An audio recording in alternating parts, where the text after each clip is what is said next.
गंडमूल दोष, डर है, भ्रम है और शास्त्रीय सत्य क्या है?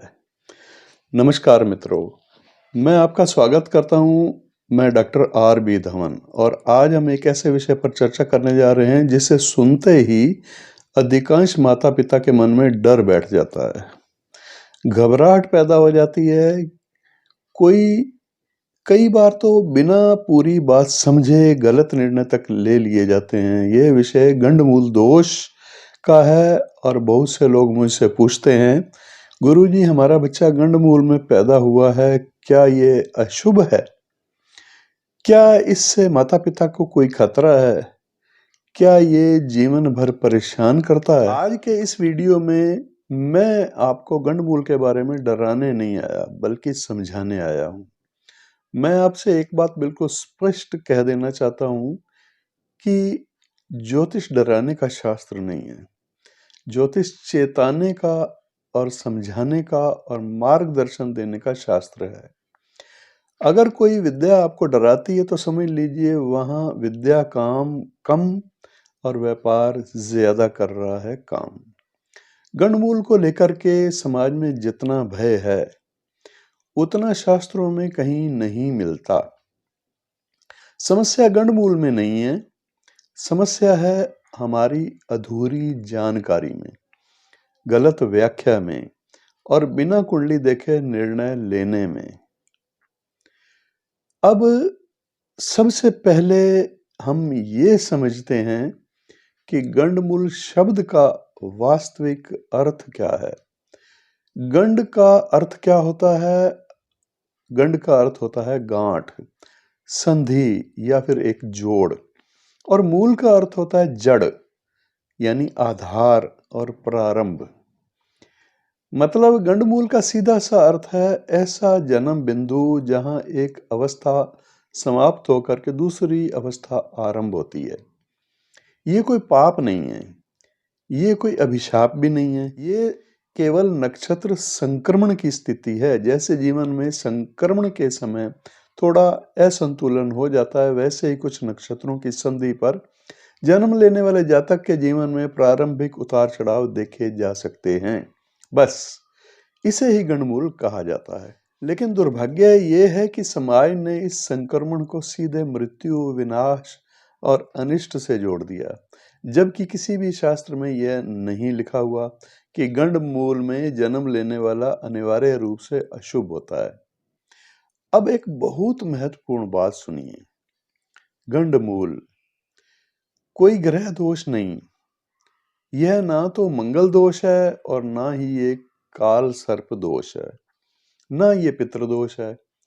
ये नक्षत्र पर आधारित स्थिति है और वह भी केवल जन्म के समय चंद्रमा की स्थिति पर। अब कुल 27 नक्षत्रों में से केवल 6 नक्षत्र ही ऐसे होते हैं जो कि गंडमूल की श्रेणी में रखे गए हैं, और वह भी पूरे नक्षत्र नहीं होते बल्कि उनके कुछ विशेष भाग होते हैं, विशेष संधि भाग होते हैं। ये बात अधिकांश लोग जानते ही नहीं हैं। मैं यहां उन 6 नक्षत्रों के नाम अभी केवल उल्लेख के रूप में ले रहा हूं। इसमें अश्विनी नक्षत्र है, अश्लेषा नक्षत्र है, मघा नक्षत्र है, ज्येष्ठा नक्षत्र है, मूल नक्षत्र है और फिर अंतिम रेवती 27वां नक्षत्र भी है। लेकिन ध्यान रखिए, इन नक्षत्रों में जन्म लेना अपने आप में कोई दोष नहीं है। दोष तभी माना जाता है जब नक्षत्र का विशेष चरण हो, उस समय बच्चे के जन्म के समय चंद्रमा उसकी कुंडली में कमजोर हो, लगन भी कमजोर हो और कुंडली में समर्थन करने वाले अच्छे ग्रह न हो या निर्बल हो। बिना ये देखे सिर्फ नक्षत्र सुन करके डर जाना, ये तो सबसे बड़ी भूल है। मैंने अपने 35 वर्ष के अनुभव में हजारों गंडमूल वाली कुंडलियां देखी हैं और मैं ये कह सकता हूं कि अनेक गंडमूल जातक असाधारण बुद्धि वाले और गहन सोच वाले और जीवन में बड़ा परिवर्तन लाने वाले होते हैं। समस्या ये नहीं है कि बच्चा गंडमूल में पैदा हुआ, समस्या ये है कि उसे समझने वाला गुरु मिला या डराने वाला। अगर सही मार्गदर्शक मिल जाए तो गंडमूल दोष नहीं है, विशेष करके योग बन जाता है। इसके आगे के भाग में हमें ये समझना है कि कहाँ ये अशुभ कहा गया है और कहाँ बिल्कुल निष्क्रिय माना गया है।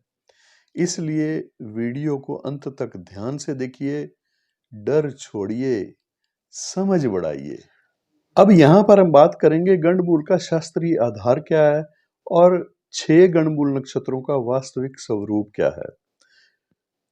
हमने इससे पहले ये समझा कि गंडमूल कोई भयानक दोष नहीं है, बल्कि एक संक्रमण की स्थिति है।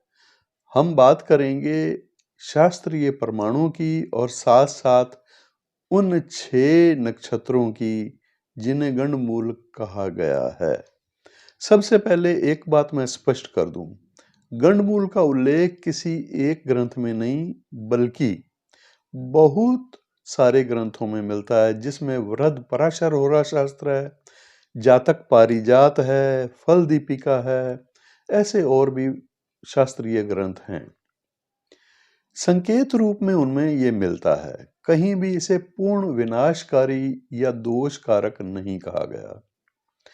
शास्त्रों में गंडमूल को मुख्य रूप से बाल्यकालीन कष्ट, आरंभिक संघर्ष और परिवार की मानसिक चिंता से जोड़ा गया है।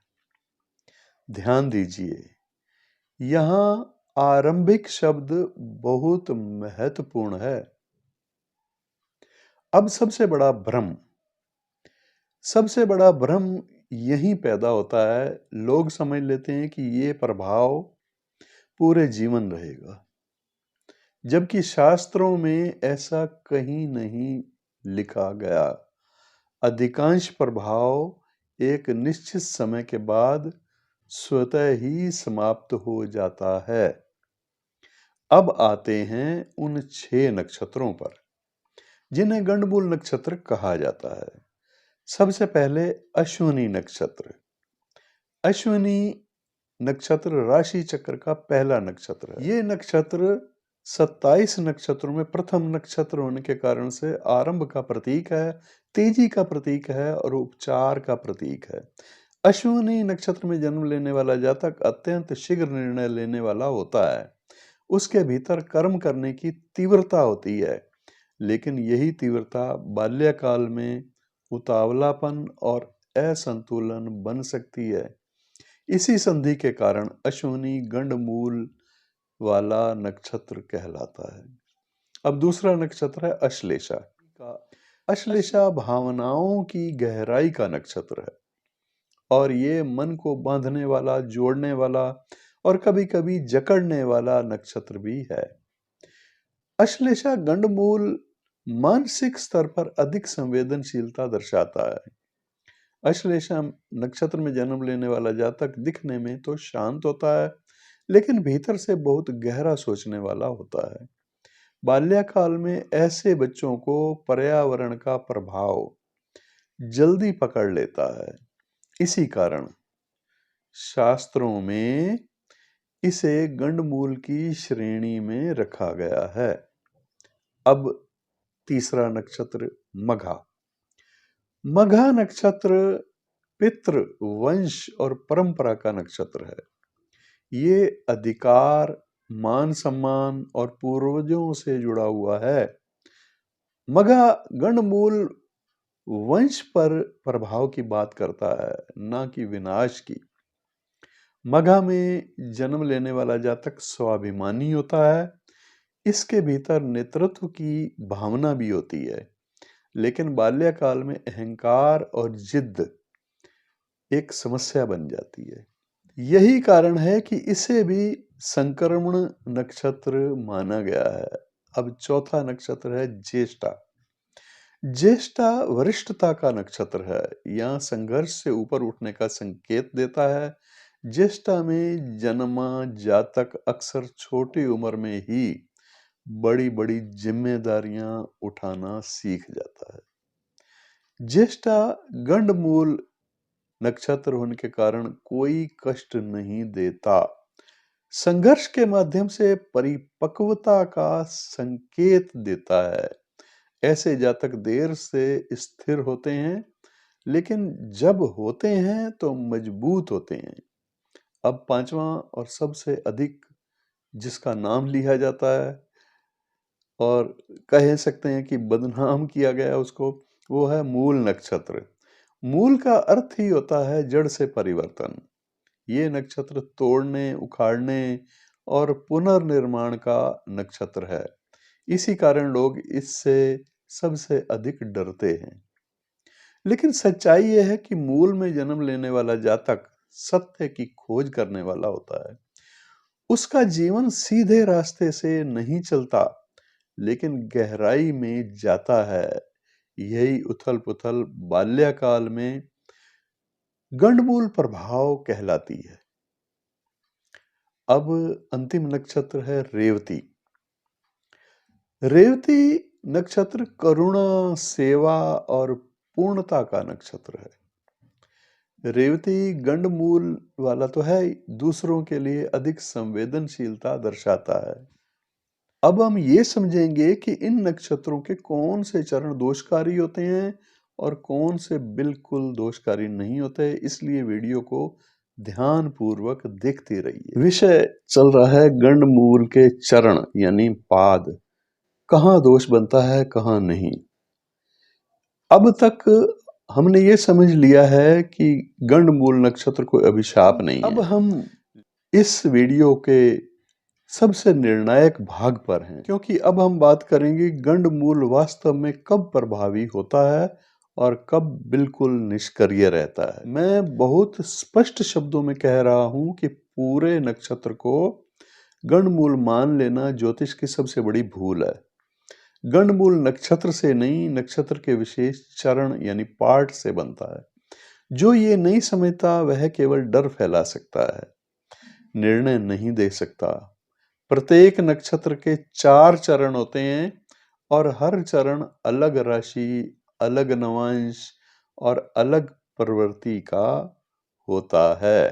अपनी प्रवृत्ति अलग प्रकार से दर्शाता है। इसलिए गंडमूल का प्रभाव चारों चरणों में एक जैसा हो ही नहीं सकता। अब मैं आपको एक एक करके सभी 6 गंडमूल नक्षत्रों के चारों चरण आसान भाषा में समझाने जा रहा हूं। ध्यान से सुनिए, यहीं से असली ज्योतिष शुरू होता है। अश्विनी नक्षत्र। अश्विनी नक्षत्र का प्रथम चरण, पहला पार्ट। 4 चरण होते हैं हर नक्षत्र के। पहला पार्ट, प्रथम चरण सबसे अधिक संवेदनशील माना गया है। ये पूरी तरह से अग्नि तत्व से जुड़ा हुआ है और इस चरण में जन्म लेने वाला जातक अत्यधिक उतावलापन लिए हुए होता है, जल्दी प्रतिक्रिया करने वाला होता है और कभी-कभी स्वास्थ्य के प्रति असंतुलित भी होता है। यहीं से गंडमूल प्रभाव आरंभ माना जाता है। अश्विनी का दूसरा चरण पहले की तुलना में काफी संतुलित होता है। यहाँ गंडमूल का प्रभाव कमजोर पड़ने लग जाता है। अगर कुंडली में गुरु या चंद्रमा बलवान हो तो दोष लगभग निष्प्रभावी हो जाता है। अश्विनी नक्षत्र का तीसरा चरण और चौथा चरण गंडमूल दोष की श्रेणी में आते ही नहीं हैं।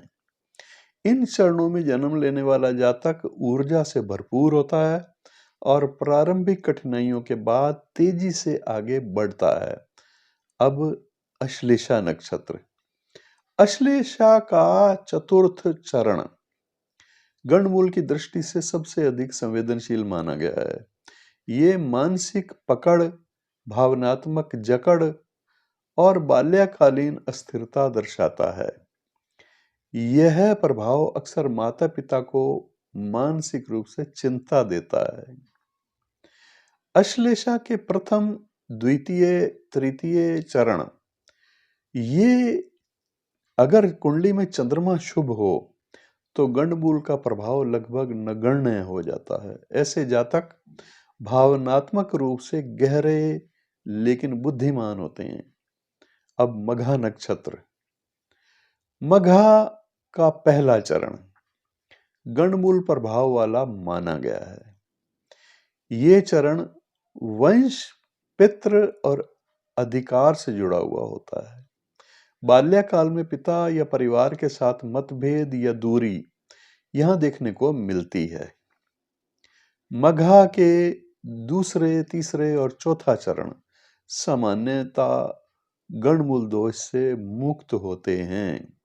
इनमें कोई दोष नहीं होता। अगर लगन और नवांश मजबूत हो तो ये नक्षत्र राजयोग तक देने में सक्षम माना गया है। ज्येष्ठा नक्षत्र, ज्येष्ठा का चौथा चरण गंडमूल की दृष्टि से संवेदनशील माना गया है। ये संघर्ष देता है, ईर्ष्या और आत्म संघर्ष दर्शाता है, लेकिन यही संघर्ष बाद में मजबूत नेतृत्व में बदल जाता है। अब मूल नक्षत्र का प्रथम चरण यानी फर्स्ट पार्ट सबसे अधिक चर्चित और सबसे अधिक बदनाम भी है। यह जीवन में अचानक बदलाव और स्थान परिवर्तन और विचारों में उथल पुथल लाता है। बाल्यावस्था में इसे गंडमूल प्रभाव कहा गया है। मूल के दूसरे, तीसरे और चौथे चरण अगर शुभ ग्रहों से जुड़े हुए हों तो ये नक्षत्र शोधकर्ता बनाता है, एक दार्शनिक बनाता है और आध्यात्मिक व्यक्तित्व देता है। यहां डर नहीं है, दिशा चाहिए। अब रेवती नक्षत्र, रेवती का चतुर्थ चरण गंडमूल की श्रेणी में आता है। ये अत्यधिक करुणा, संवेदनशीलता और दूसरों के लिए खुद को भूल जाने की प्रवृत्ति यही दर्शाता है। अब हम आगे ये समझेंगे कि गंडमूल का प्रभाव माता पिता पर वास्तव में कैसे और कब पड़ता है और मृत्यु वाला भ्रम कहां से आ गया। इसलिए जुड़े रहिए और वीडियो को निरंतर ध्यानपूर्वक देखते रहिए। अब विषय है गंडमूल और माता पिता पर प्रभाव, सत्य की सीमा क्या है और भ्रम क्या है। अब तक आपने गंडमूल की परिभाषा, नक्षत्र और उसके चरणों को, उसके भागों को शांत मन से समझा। अब हम उस विषय पर आ रहे हैं जिसने गंडमूल को सबसे ज्यादा बदनाम किया है, माता पिता पर गंडमूल का प्रभाव। अक्सर मुझसे पूछा जाता है, गुरुजी, कहा जाता है कि गंडमूल में जन्म लेने से मां या पिता को मृत्यु का योग होता है। क्या यह सच है? मैं बहुत स्पष्ट शब्दों में और पूरी जिम्मेदारी के साथ आज इसका उत्तर दे रहा हूं, नहीं। ज्योतिष शास्त्र में कहीं भी यह सब नहीं लिखा कि केवल गंडमूल के कारण माता या पिता की मृत्यु निश्चित होती है। अगर ऐसा होता तो भारत की जनसंख्या का एक बहुत बड़ा भाग अस्तित्व में ही नहीं होता। तो फिर यह धारणा आई कहां से? इसका उत्तर है अधूरा श्लोकों का अर्थ। श्लोकों का अर्थ गलत व्याख्या। शास्त्रों में कष्ट, पीड़ा और चिंता जैसे शब्दों का प्रयोग किया गया है, ना कि निश्चित मृत्यु का। गंडमूल का प्रभाव मुख्यतः मनोवैज्ञानिक और परिस्थिति जन्य होता है।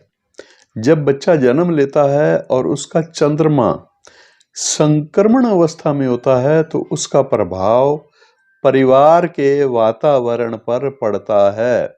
यही प्रभाव माता पिता तक पहुंचता है। अब ध्यान से समझिए, गंडमूल का प्रभाव शरीर पर नहीं, मन पर पहले पड़ता है। माता पिता के मन में अकारण चिंता, बिना कारण के डर या स्वास्थ्य को लेकर के ज्यादा सतर्कता देखी जाती है। यही वह बिंदु है जहां से भ्रम शुरू होता है। शास्त्रों में यह भी स्पष्ट किया गया है कि गंडमूल का प्रभाव हमेशा सीमित समय के लिए होता है और ये जीवन भर नहीं रहता। अधिकांश मामलों में ये प्रभाव बाल्यकाल के पहले कुछ वर्षों तक ही सीमित रहता है। अब एक और महत्वपूर्ण बात, माता-पिता में से किस पर प्रभाव पड़ेगा, ये भी निश्चित नहीं है। ये निर्भर करता है लगन से चतुर्थ भाव, नवम भाव और सूर्य चंद्रमा की स्थिति पर। बिना कुंडली देखे ये कहना कि माँ को होगा या पिता को होगा, पूरी तरह से अवैज्ञानिक है। अक्सर देखा गया है कि गंडमूल जातक के जन्म के बाद माता-पिता के जीवन में जिम्मेदारियां अचानक बढ़ जाती हैं। काम का दबाव, आर्थिक चिंता या स्वास्थ्य को लेकर के सतर्कता बढ़ जाती है। यही स्थिति गलत तरीके से अनिष्ट मान ली जाती है। अब सबसे महत्वपूर्ण बात सुनिए, अगर गंडमूल वास्तव में मृत्यु कारक होता तो शास्त्र उसका निवारण इतनी सरल शांति से कभी न बताते। शांति का अर्थ ही है स्थिति को संतुलित करना, न कि किसी अनिवार्य घटना को रोकना। गंडमूल शांति का उद्देश्य है माता पिता के मन से डर निकालना, परिवार के वातावरण को स्थिर करना और बालक के चंद्र बल को मजबूत बनाना। यह उपाय मनोवैज्ञानिक और आध्यात्मिक दोनों स्तर पर काम करता है। मैंने अपने अनुभव में यह भी देखा है कि जिन परिवारों में गंडमूल को लेकर के ज्यादा भय बना हुआ होता है, फैलाया गया होता है, वहीं वास्तविक समस्या बढ़ी हुई होती है और जहां इसे शांति से समझा गया वहां कोई अनिष्ट नहीं हुआ। डर सबसे बड़ा दोष है। अब ये भी समझ लीजिए कि गंडमूल का प्रभाव तभी माना जाता है जब चंद्रमा जन्म कुंडली में कमजोर हो। चंद्रमा का बल देखा जाता है पक्ष बल से, और दूसरा फिर लगन कमजोर हो और कुंडली में कोई संरक्षण करने वाला योग ना हो। अगर ये स्थितियां नहीं हैं तो गंडमूल सिर्फ नाम मात्र रह जाता है। इसीलिए किसी को भी ये कह देना कि आपके बच्चे के कारण आपको कुछ हो जाएगा, ये ज्योतिष नहीं कहता। ज्योतिष शास्त्र ये इसकी पुष्टि नहीं करता। ये ज्योतिष नहीं है, ये एक अपराध है। ज्योतिष भय का नहीं, संतुलन का शास्त्र है। अब हम एक अगला भाग जिसमें ये समझेंगे गंडमूल अपने आप कब भंग हो जाता है, किन किन योगों के होने से ये प्रभाव समाप्त हो जाता है, कब शांति की आवश्यकता वास्तव में नहीं होती। इसलिए डर को यहीं छोड़ दीजिए और ज्ञान के साथ आगे बढ़ते हैं। विषय चल रहा है गंडमूल भंग योग, कब दोष अपने आप समाप्त हो जाता है। अब तक आपने ये भली भांति समझ लिया है कि गंडमूल कोई स्थायी दोष नहीं है, और आज के इस वीडियो का सबसे आश्वस्त करवाने वाला ये भाग है, क्योंकि आज इस वीडियो में हम बात करेंगे गंडमूल भंग योग की। भंग का अर्थ क्या होता है? टूट जाना, निष्प्रभावी हो जाना या असर का समाप्त हो जाना। मतलब गंडमूल भंग योग का अर्थ है ऐसी ग्रह स्थिति जिसमें गंडमूल का प्रभाव अपने आप ही समाप्त हो जाए। शास्त्रों में ऐसे योगों का स्पष्ट उल्लेख मिलता है। सबसे पहले ये समझिए कि गंडमूल का केंद्र बिंदु कौन सा ग्रह है। गंडमूल का केंद्र बिंदु है चंद्रमा। अगर चंद्रमा बलवान है कुंडली में तो गंडमूल का अधिकांश प्रभाव वहीं समाप्त हो जाता है। इसलिए पहला और सबसे बड़ा भंग योग यही है, बलवान चंद्रमा। अगर चंद्रमा उच्च राशि का हो या अपनी सब राशि का हो या फिर किसी कुंडली में मित्र राशि में स्थित हो तो भी गंड मूल केवल नाम मात्र रह जाता है। ऐसी कुंडली में शांति कराना आवश्यक नहीं होता, बल्कि वैकल्पिक होता है। दूसरा अत्यंत महत्वपूर्ण गणमूल भंग योग है गुरु ग्रह की दृष्टि या स्थिति होना। यदि गुरु ग्रह चंद्रमा को देख रहा हो या फिर चंद्रमा के साथ स्थित हो तो गणमूल दोष लगभग पूरी तरह से भंग हो जाता है। गुरु संरक्षण का ग्रह है। तीसरा भंग योग क्या है? तीसरा भंग योग है मजबूत लगन का होना और लग्नेश का होना। यदि लगन बलवान हो, लग्नेश केंद्रीय त्रिकोण में हो तो जातक की जीवन शक्ति प्रबल होती है। ऐसी स्थिति में गणमूल जीवन को हिला नहीं पाता। और अब एक और महत्वपूर्ण बात, अगर गणमूल के साथ साथ कुंडली में राजयोग भी हो, धन योग हो या धर्म योग बन रहा हो तो गंडमूल अपने आप दबा रहता है, दब जाता है। शास्त्र कहते हैं शुभ योग अशुभ योगों को निगल जाते हैं। अब नवांश की भूमिका भी समझिए। यदि नवांश कुंडली में चंद्रमा शुभ स्थिति में हो या गुरु शुक्र से जुड़ा हुआ हो तो जन्म कुंडली का गंडमूल प्रभाव अधिक समय तक नहीं टिकता। नवांश आंतरिक शक्ति है, कुंडली की आंतरिक शक्ति को दिखाता है। दशा और महादशा भी गंडमूल भंग में बहुत बड़ी भूमिका निभाती हैं, इसमें भी कोई शक नहीं। अगर गंडमूल से संबंधित नक्षत्र स्वामी की दशा बाल्यकाल में ना आए तो प्रभाव व्यवहार में दिखता ही नहीं। अगर गंडमूल से संबंधित संबंध बना रहा चंद्रमा से संबंध बनाने वाला ग्रह और इस नक्षत्र का स्वामी, इस नक्षत्र स्वामी की दशा बाल्यकाल में जब आरंभ होती है तो उस पर क्या प्रभाव है, कौन से शुभ या अशुभ ग्रहों का प्रभाव है, यानी दोष है या नहीं।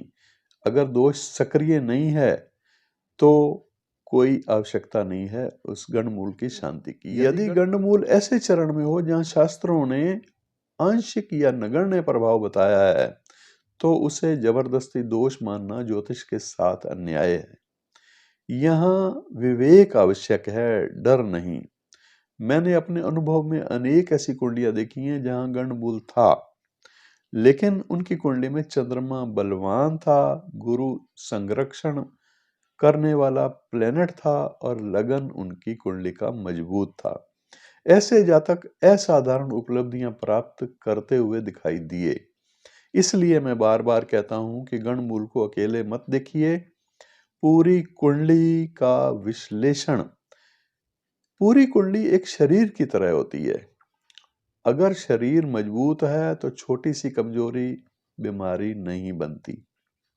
अब एक बात और समझिए, कई बार गंडमूल भंग योग जन्म के बाद अपने आप ही बन जाता है।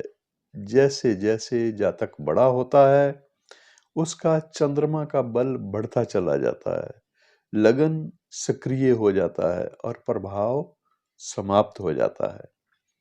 इसलिए हर गंडमूल कुंडली में शांति कराना ना तो आवश्यक होता है और ना ही शास्त्रीय विधान या शास्त्रीय शांति वहां करानी चाहिए जहां सच में असंतुलन दिखाई दे।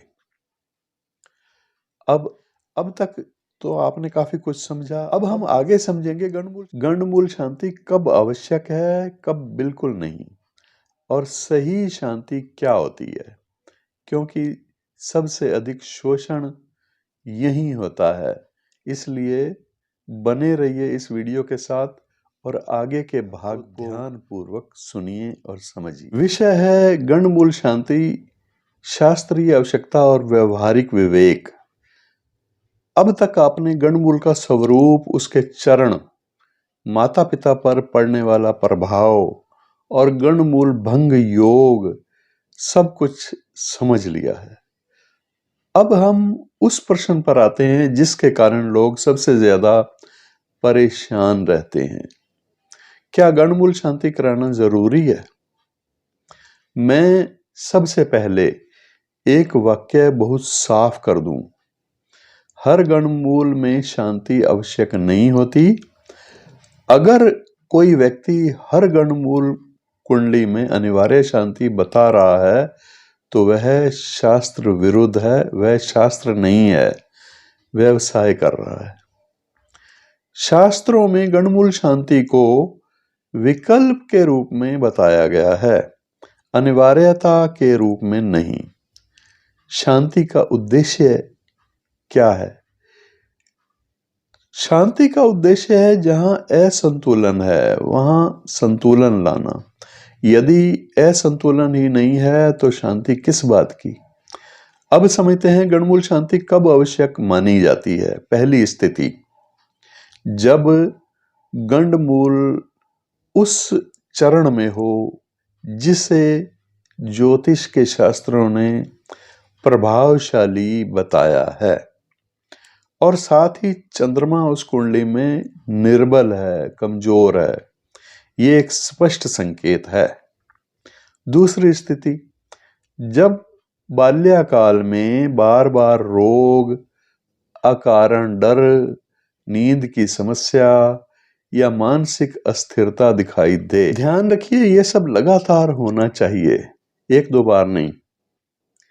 तीसरी स्थिति, जब माता पिता में से किसी एक के जीवन में अचानक मानसिक दबाव, स्वास्थ्य संबंधी चिंता या पारिवारिक असंतुलन बच्चे के जन्म के बाद स्पष्ट रूप से बड़ा हो, ये भी शांति का संकेत हो सकता है। अब समझिए गणमूल शांति कब बिल्कुल आवश्यक नहीं होती।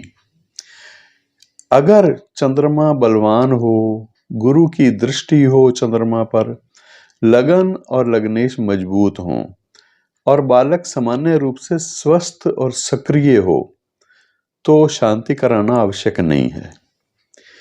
ये बात स्पष्ट रूप से समझ लीजिए। अब एक बहुत महत्वपूर्ण बात, शास्त्रों में गणमूल शांति का समय भी निश्चित किया गया है। हर समय शांति नहीं कराई जा सकती। गलत समय पर की गई शांति अक्सर कोई फल नहीं देती।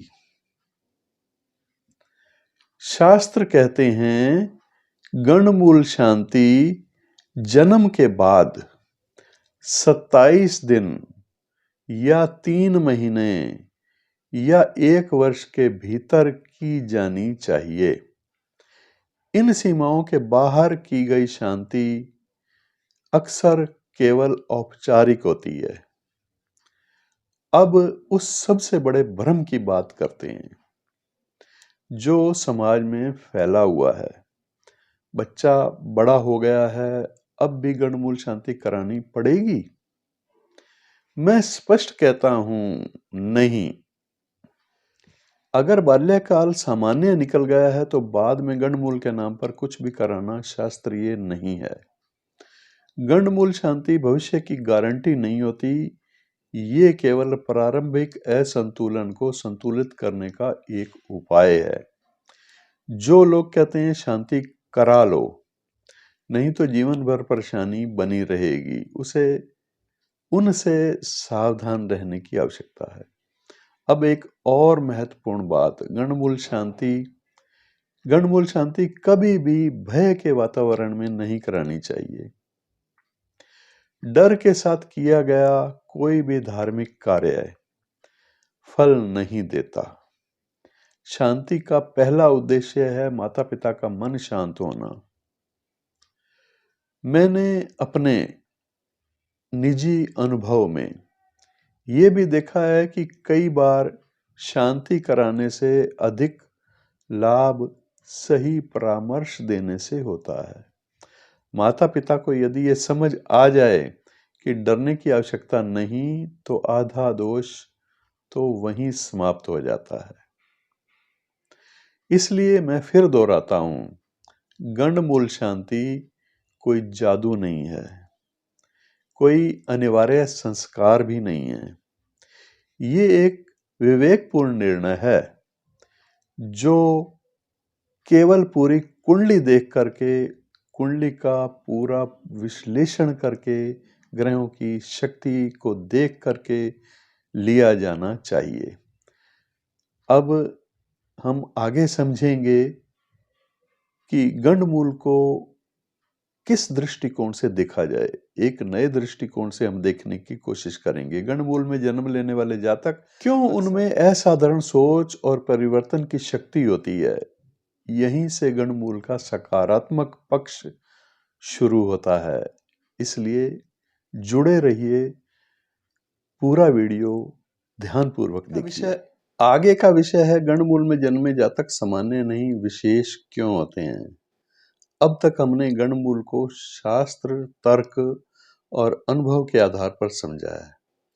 अब इस भाग में मैं आपको गंडमूल का वह पक्ष दिखाने जा रहा हूं जिस पर अक्सर कोई बात करता ही नहीं। मैं यह बात पूरे आत्मविश्वास के साथ कह रहा हूं। गंडमूल में जन्म लेने वाला जातक अक्सर साधारण जीवन जीने के लिए नहीं आता। उसके जीवन का ढांचा सामान्य से अलग होता है। उसकी सोच भीड़ से अलग होती है। आपने देखा होगा कई गंडमूल वाले जातक बचपन से ही बहुत प्रश्न पूछते हैं। वो चीजों को जैसा बताया जाए वैसा मान लेने वाले नहीं होते। यही प्रवृत्ति बाद में उन्हें अलग बनाती है।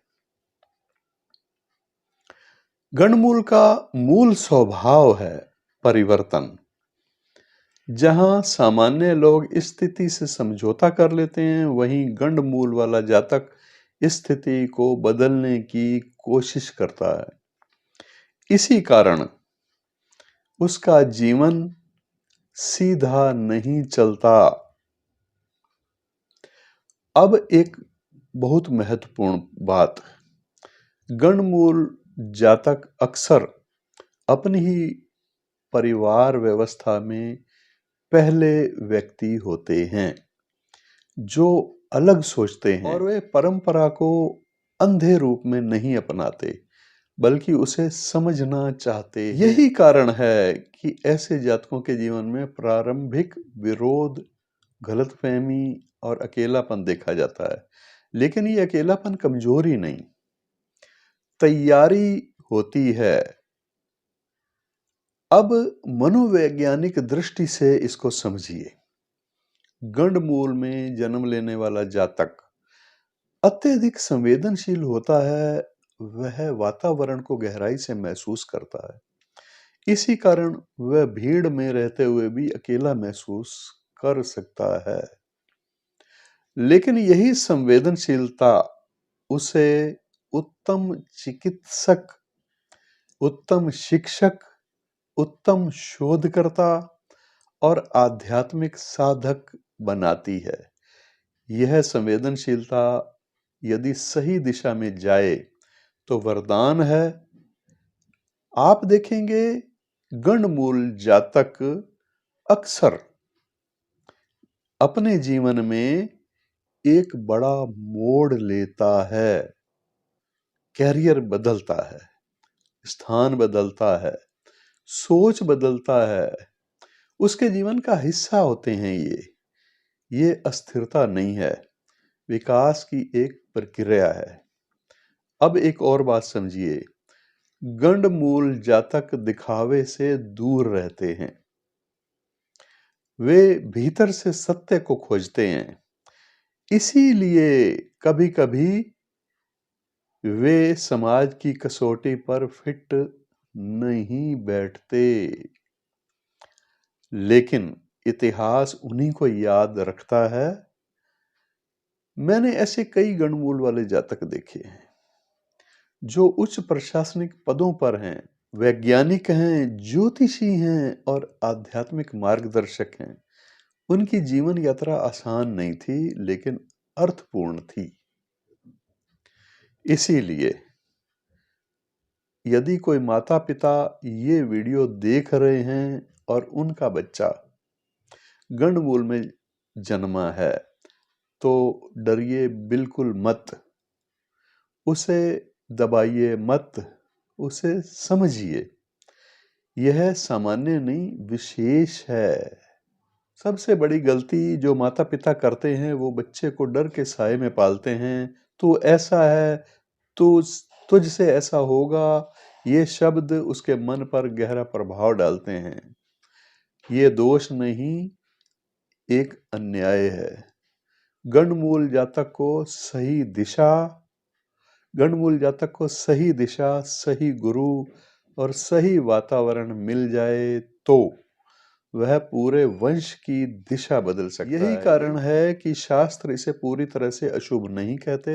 अब अंत में हम समझेंगे पूरे विषय का निष्कर्ष। अब वीडियो के इस भाग में हम समझेंगे गंडमूल निष्कर्ष और अंतिम संदेश। अब तक आपने गंडमूल को डर, भ्रांति, भय के रूप में नहीं बल्कि एक गहन ज्योतिषीय सत्य के रूप में समझा।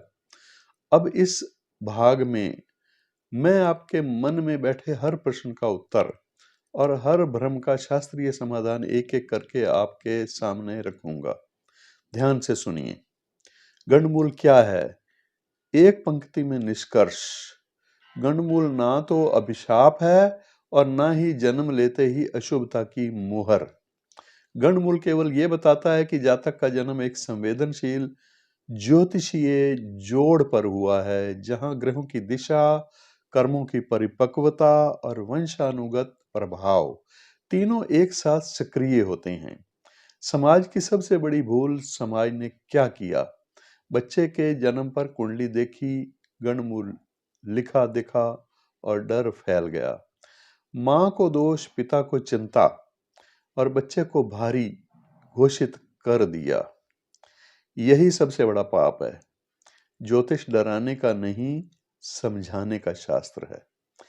शास्त्र क्या कहता है? शास्त्र कहते हैं यत्र ज्ञानम तत्र न भयम। जहां ज्ञान है वहां भय नहीं।